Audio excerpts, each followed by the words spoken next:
juga boleh. Tetapi ada batas waktunya.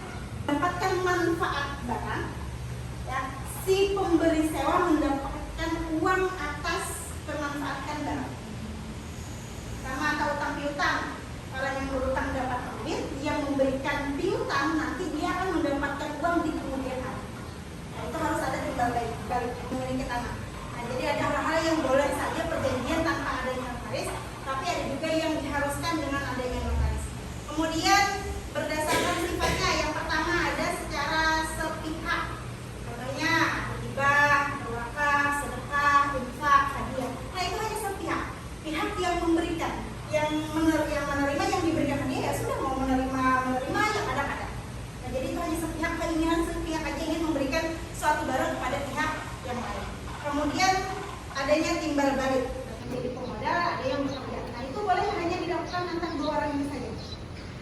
Tapi boleh misalkan ada yang notaris, tapi biasanya kalau menggunakan notaris itu biasanya adalah perjanjian yang memang yang memang diperlukan, harusnya ada akta kayak jual beli tanah.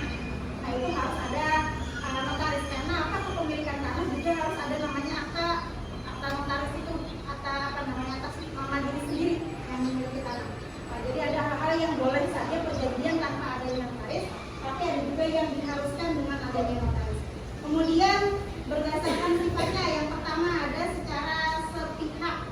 Contohnya hibah, wakaf, sedekah, infak, hadiah. Nah, itu hanya sepihak. Pihak yang memberikan, yang menerima, yang diberikan hadiah ya sudah, mau menerima yang ada. Nah, jadi itu hanya sepihak, keinginan sepihak aja ingin memberikan suatu barang kepada pihak yang lain.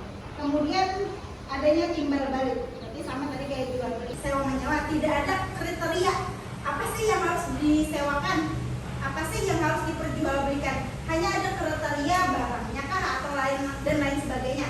Ya, jadi bersifatnya lebih umum. Nah, kemudian ada tapi kalau sudah dewasa, yang mana misalkan statusnya dia dalam kemampuan, maka dia tidak termasuk dalam cakap hukum. Atau orang yang masih dalam perwalian atau masih dalam tanggungan walinya tidak termasuk cakap hukum. Kemudian suatu hal tertentu, nah jadi perjanjian ini objeknya juga harus jelas dalam jual beli. Apa yang diperjualbelikan, misalkan jual beli handphone, kendaraan misalkan. Jadi harus jelas objek yang diperjualbelikan dan juga harganya. Atau misalkan, oke, kecakapan hukum yang dalam hukum kemarin adalah subjek hukum yang sudah dewasa. Kalau dalam hukum perdata usianya berapa kita?